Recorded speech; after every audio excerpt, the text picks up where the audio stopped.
محترم دوستوں بزرگوں،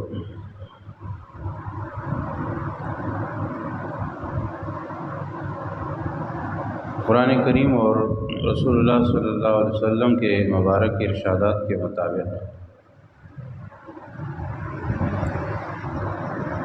رمضان المبارک کا مہینہ جیسے جیسے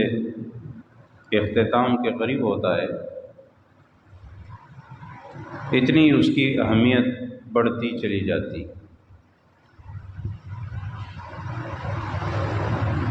اگرچہ ہم ابتدا میں جوش جذبہ دکھاتے ہیں اور بعد میں جوش جذبہ کم پڑ جاتا ہے، لیکن حقیقت یہ ہے کہ خود رسول اللہ صلی اللہ علیہ وسلم اور صحابہ کرام پوری امت کے اولیاء کرام اور نیک بندوں کا طریقہ کار یہی رہا ہے کہ وہ رمضان المبارک کے اخیر میں وہ خوب محنت شروع کرتے۔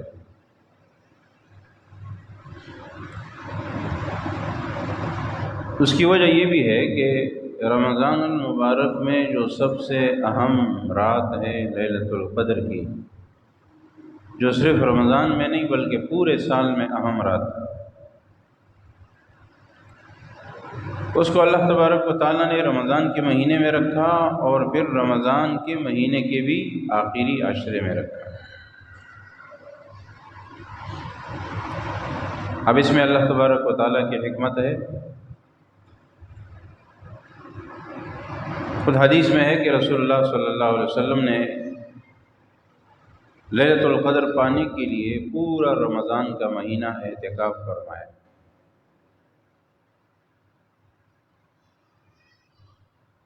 اسی لیلۃ القدر کے پانے کے لیے آخری عشرے کا اعتکاف مسنون کیا گیا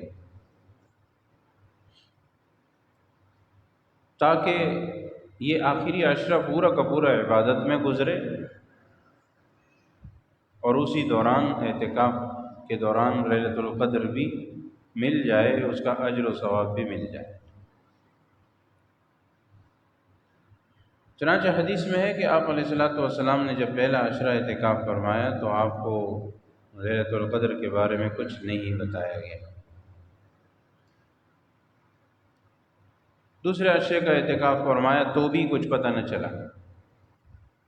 تیسرا عشرہ جب شروع ہوا آخری تو آپ علیہ الصلوۃ والسلام کو یہ بتایا گیا کہ لیلۃ القدر کی جو رات ہے وہ اسی عشرے کے اندر ہے۔ چنانچہ اس کے بعد رسول اللہ صلی اللہ علیہ وسلم کا یہ معمول مبارک تھا کہ آپ علیہ الصلوۃ والسلام آخری عشرے کا اعتکاف فرماتے رہے، حتیٰ کہ ایک مرتبہ ایسا بھی ہوا کہ آپ علیہ السلام سفر پر تھے، جب واپس تشریف لائے تو رمضان باہر گزرا تھا تو اعتکاف نہیں ہو سکا، تو آپ نے آنے کے بعد پھر 10 دن کے روزے رکھ کر اس اعتکاف کی قضا فرمائی، ایک طرح سے کہ چونکہ یہ ایک مسنون اور مسلسل عمل تھا جو مجھ سے رہ گیا، لہذا اس کی اہمیت حاصل کرنے کے لیے آپ نے پھر بعد میں باقاعدہ روزے رکھ کر اس کے افتتاح قضا فرمائی۔ تو اس سے یہ بات ثابت ہوئی کہ یہ عمل ایک ایسا عمل ہے جو سال کے 12 مہینوں میں رمضان ہی میں ہوتا ہے، مسنون اعتکاف، اور پھر رمضان المبارک کے آخری عشرے ہی میں ہوتا ہے۔ اس سے قبل اگر کیا جائے تو وہ مسنون نہیں ہوگا، مستحب ہوگا، نفلی ہوگا۔ اور آپ علیہ الصلوۃ والسلام کا معمول یہ بتایا گیا کہ کانا رسول اللہ صلی اللہ علیہ وسلم یعتکف العشر الاواخر من رمضان، آپ علیہ الصلوۃ والسلام رمضان کے آخری 10 دن کا آخری عشرے کا اعتکاف فرمایا کرتے تھے۔ حدیث کے الفاظ بھی یہ ہے کہ آپ فرمایا کرتے تھے، یعنی ہر سال ہوتا تھا، ایسا نہیں کہ ایک مرتبہ کی۔ اور پھر خود فضیلت بھی بیان فرمائی آپ علیہ الصلوۃ والسلام نے کہ 3 خندق کی دوری اللہ تعالیٰ اس شخص کو نصیب کرے گا جہنم سے، 3 خندق کے برابر دور ہوگا ایک دن کے اعتکاف سے، اور ان خندقوں کا فاصلہ بھی زمین اور آسمان کے فاصلوں سے زیادہ ہے، تو 10 دن کا 30 خندق بنے گا۔ اتنی فضیلت بیان فرمائی۔ اور پھر یہ بھی ساتھ میں فضیلت کا سب سے بڑا اہم رخ یہ ہے کہ آپ علیہ السلام نے یہ بھی بیان فرما دیا کہ جو اعتکاف کرنے والا ہوتا ہے اس کا ہر لمحہ عبادت میں لکھا جاتا ہے، چاہے وہ سو رہا ہے، اٹھا ہوا ہے، بیٹھا ہوا ہے، جو بھی عمل کر رہا ہے، اگر تلاوت کر رہا ہے، ذکر اذکار اور نیک اعمال، وہ تو ویسے بھی نیکی ہے، لیکن اس کے علاوہ بھی اگر وہ اپنے معمولات اپنے آرام کر رہا ہے تب بھی عبادت میں شمار ہو رہا ہے۔ اب اس حالت میں اگر رات آئی ليلۃ القدر کی گزر گئی تو اس کو تو ثواب مل گیا، کیونکہ یہ تو ہر وقت عبادت میں ہے، عبادت کی تو اور زیادہ ثواب مل گیا، عبادت نہیں بھی کی، سویا رہا، تب بھی اس کو اس رات نیکیوں کا ثواب تو مل گیا، کیونکہ یہ نیکی میں تو لگا ہوا ہے، نیکیاں اس کی چل رہی ہیں۔ اس کے برخلاف اگر عام آدمی ہم لوگ اپنے گھروں پر ہوتے ہیں، گھروں پر تو یہ ہے کہ بھائی عبادت کے لیے اٹھے تو ٹھیک ہے، نہیں کی عبادت تو عبادت میں شمار نہیں۔ تو اس لیے رمضان المبارک کے آخری عشرے میں یہ دو اہم باتیں ہوتی ہیں، ایک ليلۃ القدر کی رات، اور اسی ليلۃ القدر کی رات کو پانے کے لیے اعتکاف کا مبارک اور مسنون عمل۔ یہ آخری عشرے میں ہی یہ سب کچھ ہوتا ہے۔ اب خواتین بھی ہیں، خواتین ظاہر ہے کہ نمازیں گھر پر پڑھتی ہیں، ان کے لیے حدیث کے مطابق گھر کا کونا جہاں پر وہ جتنی پردے میں ہے وہ زیادہ افضل ہے عبادت کے لیے، لہٰذا وہ وہیں پر اپنی جگہ اگر اعتکاف کرنا چاہیں تو اعتکاف کر سکتی ہیں۔ اگر ثواب کی بات، بعض لوگ یہ کہتے ہیں کہ نہیں خواتین کا اعتکاف نہیں ہے، بھائی نیک اعمال جتنے بھی ہیں جب مردوں کے لیے ہے تو خواتین کے لیے بھی۔ اب ظاہر ہے کہ خواتین کی مسجد تو ان کا گھر ہے، خواتین کے لیے مسجد میں آنا بند کر دیا گیا ہے، اور صحابہ کرام کے زمانے سے ہی ایسا ہوا تھا۔ جب خواتین کا مسجد میں آنا بند ہے تو ان کی مسجد کہاں ہے، وہ نماز کہاں پڑھیں گی؟ تو ظاہر ہے کہ وہ نماز پڑھیں گی اپنے گھر پہ، اور جہاں ان کی نماز پڑھنے کا ان کا معمول ہے وہی ان کے لیے مسجد ہے، لہٰذا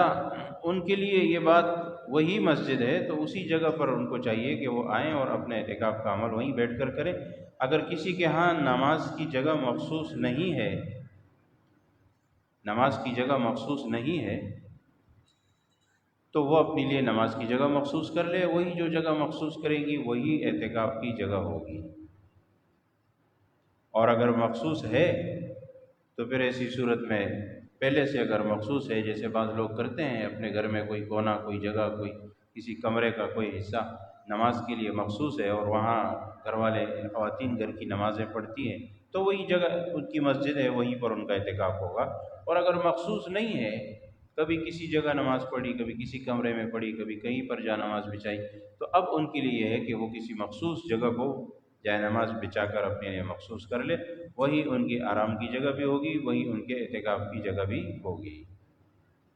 وہاں سے ان کے لیے بغیر شرعی یا طبعی ضرورت کے باہر نکلنا جائز نہیں ہوگا۔ شرعی ضرورت سے کیا مراد ہے؟ شرعی ضرورت انسان کے لیے شرعی طور پر کوئی غسل لازم ہو گیا، اور یا لازمی طور پر جو ہے وہاں سے اٹھنا نکلنا ہے، تو ایک شرعی ہے۔ مردوں کے لیے تو زیادہ ضروریات اس قسم کی ہوتی ہیں، وہ اپنے گھر سے مسجد سے پر باہر نکلتے ہیں، جیسے کوئی مسجد چھوٹی ہے، جمعہ نہیں ہوتا تو وہاں پر جا کر جمعہ پڑھنے کے لیے پھر اس بڑی مسجد میں جانا پڑے گا، تو یہ شرعی ضرورت ہے۔ اور ایک طبعی انسان کی بدن کی اپنی ضروریات ہیں، وہ ظاہر ہے وہ اپنے قضائے حاجت اور ضرورت کے لیے اپنی جگہ سے اٹھے گا، جائے گا، تو یہ سب کچھ اس کی ضروریات میں شامل ہے، اس کے لیے مرد و عورت کو جا سکتے ہیں۔ لیکن خواتین کے لیے ایک چیز یہ لازمی ہے کہ وہ اپنے ایام کا معاملہ ذرا نوٹ کریں کہ وہ کہیں ان کو اس دوران کوئی ایام کا مسئلہ تو نہیں آنے والا۔ اگر اس طرح کے ایام آنے والے ہیں تو پھر ایسی صورت میں ظاہر ہے کہ ایام آنے کی صورت میں ان کا اعتکاف ٹوٹ جائے گا، اور پھر ظاہر ہے کہ جس دن کا ٹوٹا ہے ایک دن کی قضا کرنی پڑتی ہے۔ اعتکاف کا ہر دن الگ الگ شمار ہوتا ہے، تو جس دن توڑا ہے اسی دن کا اعتکاف قضا کرنی پڑے گی۔ جتنے دن کر لی وہ کر لی، اور جو نہیں کی وہ نہیں کی۔ تو اس لیے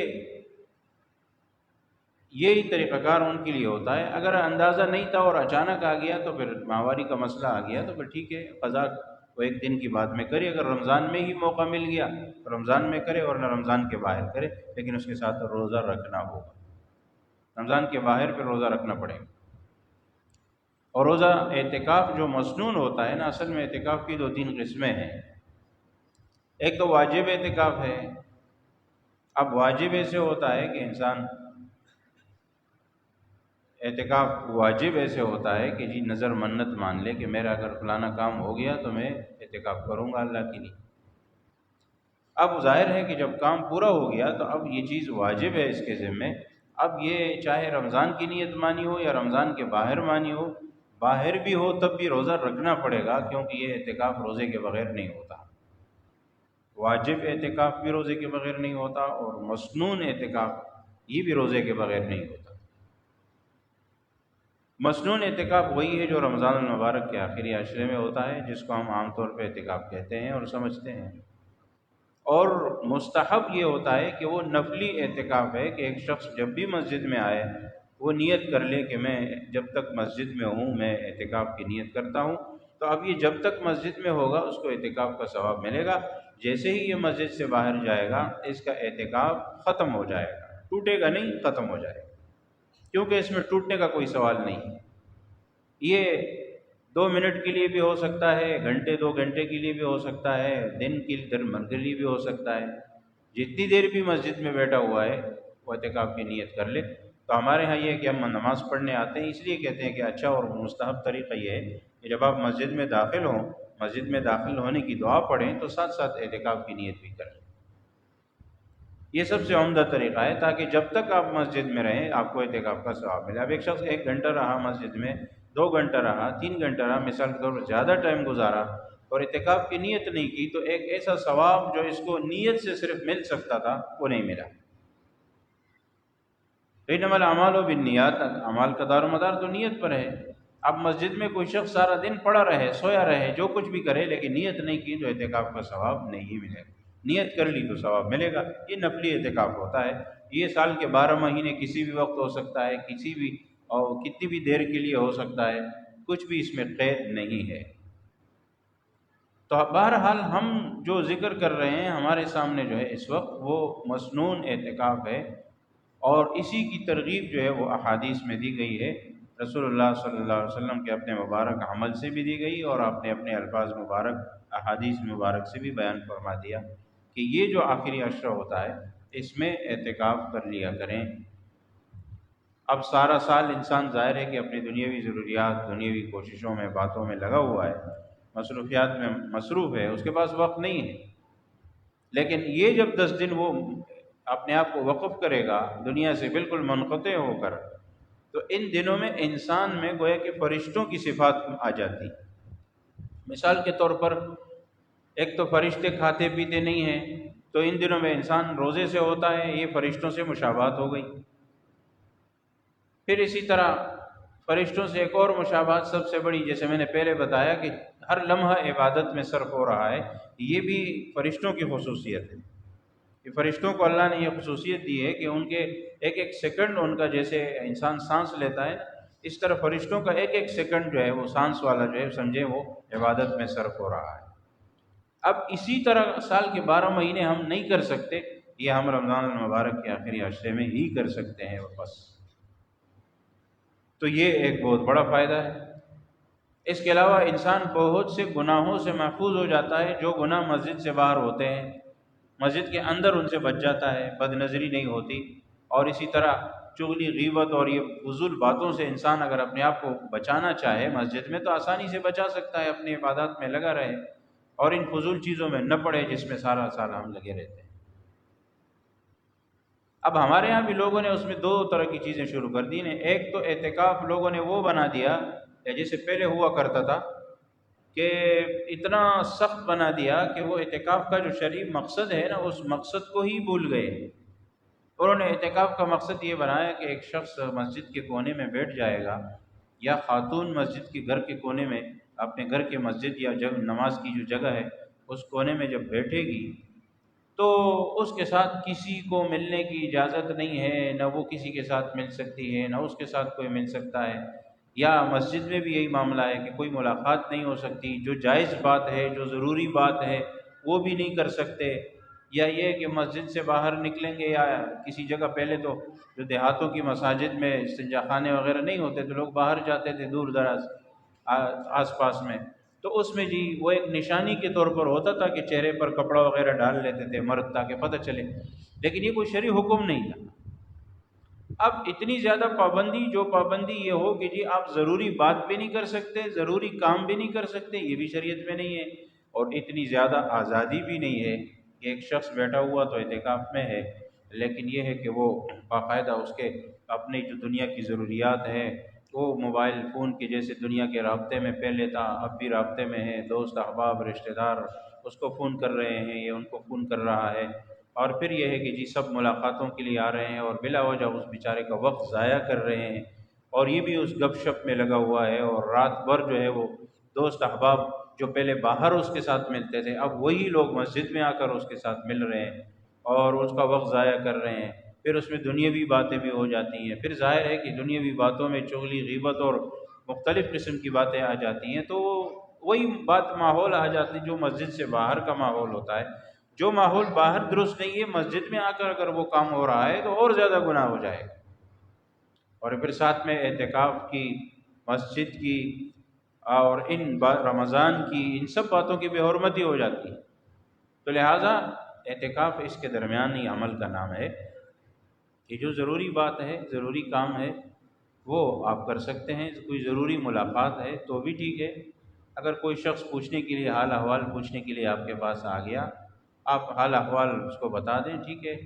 بھائی خیر خیریت ہے، لیکن اس کا یہ مقصد نہیں ہے کہ وہ باقاعدہ گپ شپ کی مجلس لگا لے اور کئی سارے دوست احباب آ کر بیٹھ جائیں اور ساری رات باتیں کرتے رہیں، یہ مناسب طریقہ نہیں۔ گھروں میں بھی لوگوں نے یہ مشہور کیا ہوا ہے کہ خاتون جب اعتکاف میں بیٹھ جاتی ہے تو اس کو اسی جگہ پر قید کر کے رکھ لیتے ہیں، اب ظاہر ہے کہ ٹھیک ہے اس کو وقت دینا چاہیے کہ وہ اپنی عبادت میں وقت صرف کرے، لیکن اب اگر وہ افطاری کر رہی ہے یا سحری کر رہی ہے تو ظاہر ہے کہ اس وقت تو اس کے کھانے پینے کا وقت ہے نا، اب یہ اٹھ کر دوسری جگہ جائے گھر والوں کے پاس بیٹھے یہ تو درست نہیں ہے، لیکن اگر گھر والے آ کر اس کے پاس بیٹھ جائیں اور سب مل کر افطاری سحری کریں اس میں کوئی حرج کی بات نہیں ہے، لیکن اسی حد تک محدود رہیں، ایسا نہ ہو کہ افطاری سحری کے بہانے پھر بات چیت شروع ہو اور بات چیت بھی وہی اسی طرح کی لمبی باتیں شروع ہو جائیں، اور پھر خواتین کی باتیں بھی تو اکثر جو ہے وہ دوسروں کی ہوتی ہیں اور اس میں پھر غیبتیں اور یہ ساری چیزیں شروع ہو جاتی ہیں، تو اگر اس طرح کا اندیشہ ہے تو پھر تو جدائی ہی بہتر ہے کہ بھائی سب الگ الگ رہے، لیکن اگر ایسی بات نہیں ہے اور ایک وقت پر کوئی جا کر بیٹھ جاتا ہے اور ایک ساتھ بیٹھ کر افطاری کر لیتے ہیں سحری کر لیتے ہیں تو اس میں کوئی حرج کی بات نہیں ہے، بلکہ اس میں یہ بھی ہوتا ہے کہ تھوڑی دیر کے لیے تو وہ اپنے گھر والوں کو دیکھ تو لے، تھوڑی دیر کے لیے اپنے بچوں کو اپنے جو بھی اس کے گھر کے لوگ ہیں اہل و عیال کو دیکھ تو لے، کوئی خیر خیریت ہے اس کے سامنے بات تو آئے، اس کے بعد پھر اپنی عبادت میں مشغول ہو جائے۔ تو میں اس لیے عرض کر رہا ہوں کہ شریعت میں غلو نہیں ہے کہ حد سے زیادہ پابندی ہو جائے اور حد سے زیادہ آزادی ہو جائے، یہ بھی نہیں ہے کہ آپ عبادت کو کوئی اہمیت ہی نہ دیں کہ ایک اعتکاف میں ہے یا اعتکاف کے بغیر ہے کوئی فرق نہ ہو، کوئی معمولات نہیں ہے، بس ایک آدمی بیٹھا ہوا ہے اور دن کو سارا دن سو رہا ہے اور رات کو ساری رات گپ شپ کر رہا ہے، تو اس طرح پھر اعتکاف سے نہ کرنا ہی بہتر ہے۔ بہرحال ان تمام تر فضائل کی روشنی میں یہ بات علماء نے لکھی ہے فقہا نے کہ آپ اعتکاف میں بھی بیٹھیں،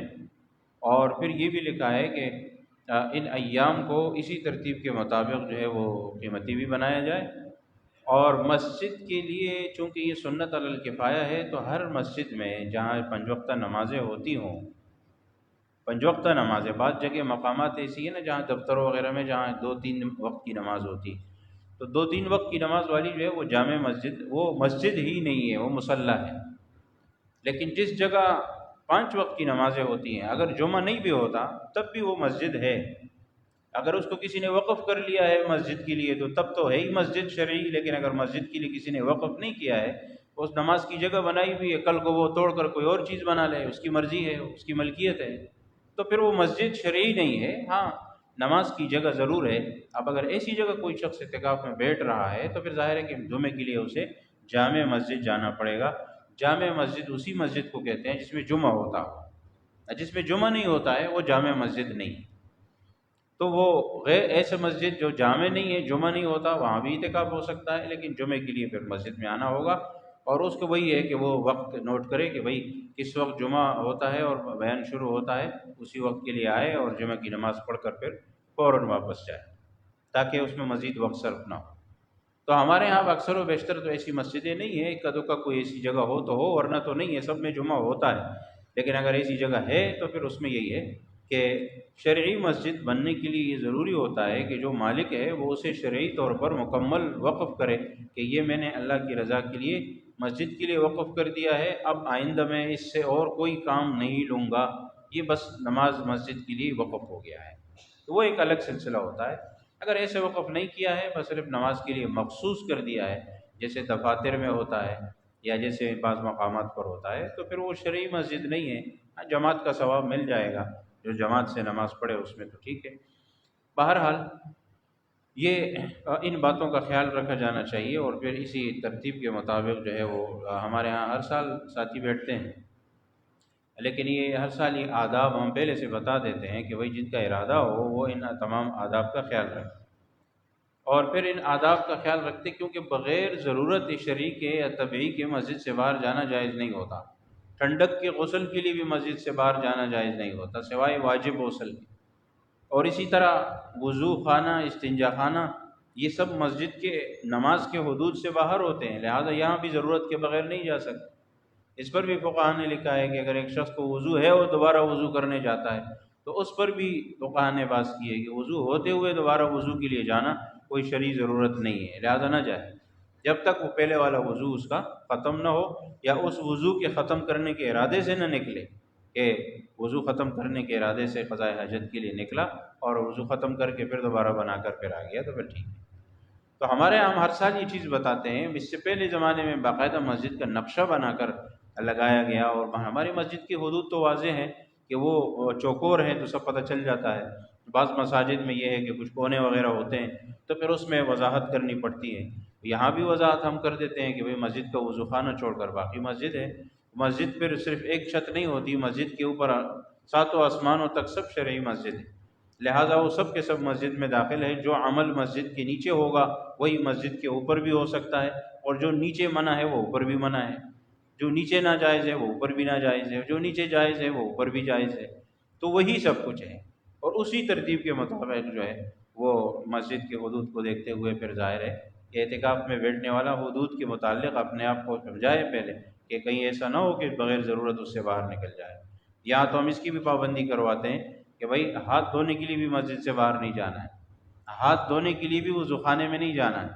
کیونکہ ہاتھ دھونا جو ہے وہ آپ مسجد کے اندر کر سکتے ہیں بالٹی وغیرہ رکھ کے۔ تو ہمارے ہاں ساتھی کیا کرتے ہیں کہ وہ بڑا برتن ٹب رکھ لیتے ہیں اور لوٹے میں پانی، اسی میں ہاتھ دھوتے رہتے ہیں، کلی وغیرہ کرتے ہیں۔ ہمارے ہاں لوگ کیا کرتے تھے پہلے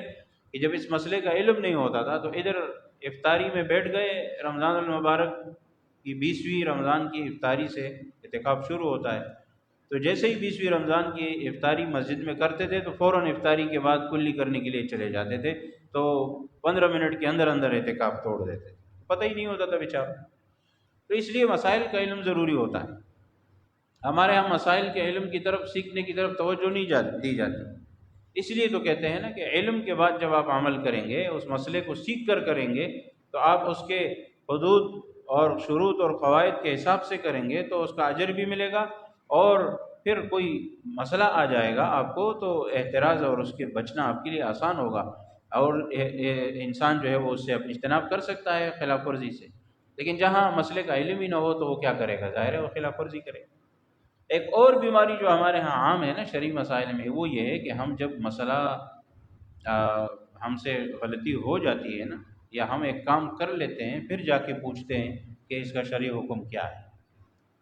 اب یہ ہے کہ جب شریعت میں ایک چیز ہے آپ کر رہے ہیں، آپ کے ذہن میں شک شبہ ہے کہ پتہ نہیں یہ چیز جائز ہے یا ناجائز، تو اس وقت اپنے آپ کو بچانا چاہیے۔ یہ وقت ہے کہ آپ آ کر عالم سے پوچھیں کہ یہ کام صحیح ہے یا نہیں۔ اگر وہ اجازت دیتا ہے شرعی طور پر تو پھر آپ کر لیں، اگر آپ کو شرعی اجازت نہیں ملتی تو پھر آپ اپنے آپ کو اس سے روکیں۔ لیکن ہمارے ہاں ہم دیکھتے ہیں کہ اکثر و بیشتر مسائل تب آتے ہیں جب کوئی کام کر چکا ہوتا ہے، پھر وہ آ کر مسئلہ پوچھتا ہے، اب پھر اس کا کیا علاج کیا ہے۔ اب لوگ آتے ہیں، ایک مسئلہ کسی کا آیا کہ خاتون کا مسئلہ آیا کہ جی مجھے میرے شوہر نے طلاق دی ہے اور میرے والد کو کہا ہے۔ خاتون نے کہا کہ مجھے نہیں کہا، میرے خاوند کو کہہ دیا، میرے والد کو کہہ دیا۔ اب مسئلہ یہ ہے کہ یہ مسئلہ تو شرعاً واضح ہے کہ بیوی کا سننا ضروری تو نہیں ہوتا ہے۔ اب ایک شخص نے کسی کے باپ کو میسج کر دیا کہ تمہاری جو بیٹی ہے وہ اس پر طلاق ہے، اس کو میں طلاق دیتا ہوں، تو ظاہر ہے کہ اس کی بیٹی اس کے نکاح میں ہے، بات تو واضح ہے کہ اسی کو طلاق دے رہا ہے جو اس کی بیوی ہے، اب وہ چاہے سنے یا نہ سنے۔ لیکن اب لوگوں کو شک شبہ یہاں ہوتا ہے کہ کوئی اس کے ذہن میں ڈال دیتا ہے کہ نہیں جی آپ نے سنا نہیں ہے، اب آپ نے سنا نہیں ہے تو ابھی طلاق تو نہیں ہوئی۔ اب کام کرنے کے بعد پوچھ رہے ہیں، شوہر بھی پوچھ رہا ہے، وہ بھی پریشان ہے، اور وہ خاتون بھی پوچھ رہی ہے، بھائی جب آپ یہ کر رہے تھے تو اس وقت آپ نے کیوں نہیں سوچا کہ میں یہ عمل کر رہا ہوں آیا میرے لیے یہ درست ہے یا نہیں، اور یہ ایسی کوئی بات بھی ہے جو طلاق کی ضرورت ہو، یا خواہ کسی چھوٹی موٹی بات پر میں نے خواہ طلاق دے دی، ایسے نہیں ہوتا۔ پھر ہمیں کیا کہتے ہیں جب مسئلہ پوچھتے ہیں اور جواب یہ آتا ہے کہ جی اس طرح تو طلاق ہو جاتی ہے، تو کیا جواب آتا ہے ان کا؟ کہتے نہیں یہ کیسی بات ہو گئی، یہ تو طلاق تو کوئی کھیل نہیں ہے، اور اس طرح کسی کو بھی کہہ دیا شوہر نے تو طلاق ہو گئی، بیوی کو نہیں بولا ہے۔ تو ہم بھی تو یہی کہتے ہیں نا، شریعت کا بھی تو یہی حکم ہے کہ یہ کھیل نہیں ہے، یہ مذاق نہیں ہے۔ حدیث میں تو آپ علیہ الصلوۃ والسلام نے فرما دیا کہ یہ تو مذاق میں بھی ہو جاتی ہے، یہ تو زبردستی والا کسی پر پستول بندوق رکھ کر طلاق دلوائی گئی تو بھی ہو جاتی ہے، یہ تو ہر حالت میں تو ہو تو جاتی ہے، نشے کی حالت میں کسی نے دے دی تو بھی ہو جاتی ہے، اور غصہ تو ظاہر ہے، کہتے ہیں نا غصے کی حالت میں دی، غصے میں تو طلاق دیتے ہیں، پیار محبت میں تو نہیں دیتے، غصے میں دیتے ہیں۔ تو اب ظاہر ہے کہ پھر لوگ ہیلے بہانے تلاش کرتے ہیں کہ جی وہ غصے میں تھے، شوہر کہتا ہے میں غصے میں تھا، میں نے تو اس کو نہیں سنایا، بیوی کہتی ہے میں نے تو نہیں سنا، اور وہ تو کسی اور سے بات کر رہے تھے، اور میرے والد سے، بھائی سے، بہن سے، کسی اور کو کہا، اور میسج کیا، میسج پہ تو نہیں ہوگا، بہانہ تلاش کرتے ہیں۔ تو میں یہ عرض کر رہا ہوں کہ اس طرح بہت سے مسائل میں ایک شخص نے ایک مسئلے کے بارے میں پوچھا کہ کوئی دوائی وغیرہ ناک میں ڈالنے کی، تو ظاہر ہے کہ اس سے تو روزہ ٹوٹ جاتا ہے۔ جب ہم نے جواب دیا تو وہ کہتے ہیں کہ میں نے تو زمانوں سے یہ کرتا آ رہا ہوں ہر رمضان میں۔ یہ حال ہے بھائی، ایک شخص اتنے زمانوں سے، اتنے سالوں سے کرتا آ رہا ہے، آج وہ پوچھ رہا ہے، اب تک کیوں نہیں پوچھا؟ تو یہ ہوتا ہے، یہ معاملہ، یہ ہوتی ہے ہماری سستی۔ ہمارے ہاں اس چیز کی اہمیت ہی نہیں ہے کہ یہ جو میں کر رہا ہوں یا جو میں کرنے جا رہا ہوں یہ میں صحیح کر رہا ہوں یا غلط، پہلے سوچے، پہلے جا کے پوچھے تو انشاءاللہ پھر ایسا کوئی مسئلہ پیش نہیں آئے۔ لیکن ہمارے یہاں یہ نہیں ہوتا، جب ہو جاتا ہے پھر ہم سے یہ معاملے ہوتے ہیں، تو اس لیے احتیاط ہونی چاہیے، شریعت کے تمام مسائل کو سیکھنا چاہیے، اور جب کسی کام کو کرنا ہے اور آپ کو علم نہیں ہے تو پہلے پوچھیں، کون سے کوئی علماء کی کمی ہے یا کون سے کوئی مسئلے بتانے والوں کی کمی ہے۔ آج کل ہر چیز واضح ہے، ہر سب کچھ موجود ہے، آپ معلوم کر سکتے ہیں، آپ معلوم کریں اور اس کے بعد جو ہے پھر بتا دیں اور پوچھیں، پھر اس کے بعد جو جواب آئے اسی کے مطابق عمل کریں، تو انشاءاللہ العزیز پھر ہمارا عمل درست ہوگا۔ تو اعتکاف کے متعلق میں نے عرض کیا انشاءاللہ 20ویں رمضان کے افطاری سے، مغرب سے یہ عمل اعتکاف کا ہر سال شروع ہوتا ہے تمام مساجد میں۔ ایک بھی محلے کی مسجد میں کوئی نہ کرے تو پورا محلہ پھر پکڑا جاتا ہے، یعنی وہ سنت چھوڑنے کا وبال ہوتا ہے سب پر، اور اگر ایک بھی کر لے تو سب کی طرف سے کفایہ سنت ادا ہو جائے گی۔ تو اس لیے اس کے لیے تیاری کریں اپنے آپ کو، آئندہ رمضان کا کچھ پتہ نہیں، اور جتنا بھی ہو سکے، ہمارے یہاں 35-40 لوگوں کی گنجائش تو عام حالات میں ہوتی ہے، اور اتنے لوگ تقریباً آ بھی جاتے ہیں۔ تو جو سمجھدار، ہوشیار بزرگ حضرات یا جوان بھی ہوں، نوجوان حضرات بھی، لیکن بچے نہیں، 18 سے کم نہیں، 18 سال والے ہوں جو سمجھدار بھی ہوں، ہوشیار بھی ہوں، بڑے ہوں، تو وہ اعتکاف کے لیے ضرور ارادہ کریں، معلومات کریں، یہاں نام لکھوائیں، عصر کے بعد موقع ہوتا ہے یا کسی بھی وقت آئیں، ہم نے اب نمبر بھی دیا ہوا ہے، وہاں باہر میسج کریں، بتا دیں اپنا نام، تو اس ترتیب کے مطابق ترتیب بنا لیں گے، اور انشاءاللہ العزیز پھر 20 رمضان کی مغرب سے یعنی 21ویں کی رات سے انشاءاللہ پھر شروع ہوگا اعتکاف، اور پھر آخری عشرہ چلے گا۔ اللہ تبارک و تعالی ہمیں اس کی تیاری کی توفیق نصیب فرمائے۔ وما علینا الا البلاغ، سنت ہے۔